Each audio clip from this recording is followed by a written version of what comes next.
everyone, my name is ZeBirdBrain and today we are talking about lip sync. Yeah! So lip sync is not only one of my favorite words to write, it is also one of my favorite things to do in animation. And at first I used to be scared of drawing mouth, but then I really got to love it.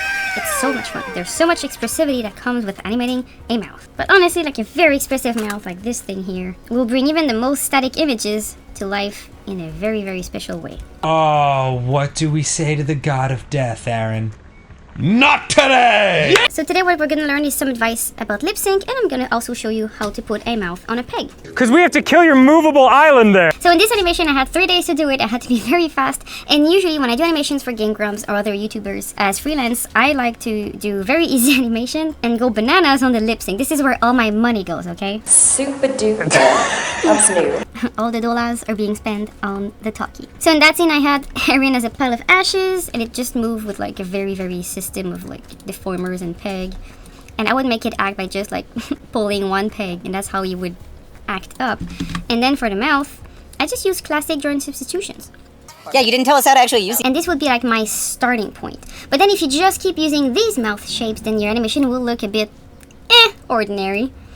So what I usually do is I'll have like my basic mouth, like I had here, like a closed one, open, a bit more open, the ooh sounds.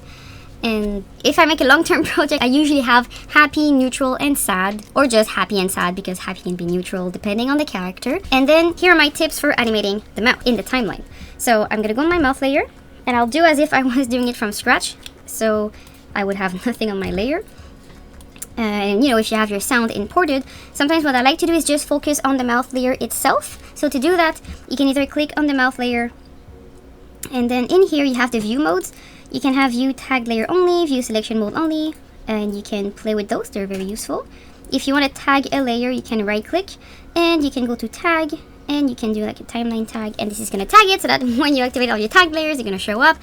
It's not my favorite way to go. Usually I'd much prefer going to my node view, give it a display node just on my mouth or on the many layers of the mouth, and attach it. And then if you go to your preferences into advanced, you're gonna find the advanced display, which is going to allow you to have a different display in your camera and in your timeline, which is very, very useful. And then if I go in my timeline, here I'll have the little drop down for the display, and it will also show up in my camera. So my camera can see my default display, and in my timeline I can choose to only see my mouth. Da-da-da. So it's going to be a bit more isolated than the rest. It's still going to show you all the pegs attached to it, because, you know, if you need to animate the pegs, you need to see them. But yeah, it's pretty useful. And then to see my mouth better, I will press on the letter T, or I'm going to click on this little icon. Kind of looks like a little kid trapped in a frame. Kind of dubious. But you can click here or press on the letter T, and it's going to show me my mouth layer a bit bigger. And then when I animate a mouth, I like to have the whole layer filled, because this way, if I have a mouth and it's showing up from my whole timeline, so I'm just going to like go at the end and press F5, or go right click, go to exposure, go to extend exposure, F5. Because this way, if I click anywhere in the timeline and I choose a new mouth, it will be automatically showing up until the end of the layer. So it just helps me a lot when I do my animation. And then, you know, just scrub to the sound and animate it as I go. This is more of a technical how-to. I'm not going to teach you how to do lip sync. That'll be for another video. This is more like technical tips and tricks like that. So I like to have my whole layer filled to be able to click into my different drug substitutions. If I need to make a new one, it's very easy. Let's say I have a open mouth like this one, and I need to make a slightly more open mouth. I can start from this one, go a few frames later, make a duplicate of the drawing, and then I can just grab my tools and edit it. I will either get my contour editor, or I would get my envelope tool or something. There's a lot of options for you to choose from. And then I would choose my layer and then maybe modify it a little bit. So now I have a open and a different mouth. You can do that, or you can just draw a new one by clicking here on the Create Empty Drawing button. Also, in your timeline, if you want to see your little drawings a bit more, you can go at the bottom here and click on the little slider here, and if you make it bigger, you'll see your mouth bigger. But you can also see that if I go on the front or the end of my drawing, I can move drawings in my timeline. And you need to be zoomed in a bit more than half for it to work. But yeah, so the yellow one will push everything away. So that's very useful. If you have a lip sync that is a bit off, you can just push it one frame and it's going to push everything.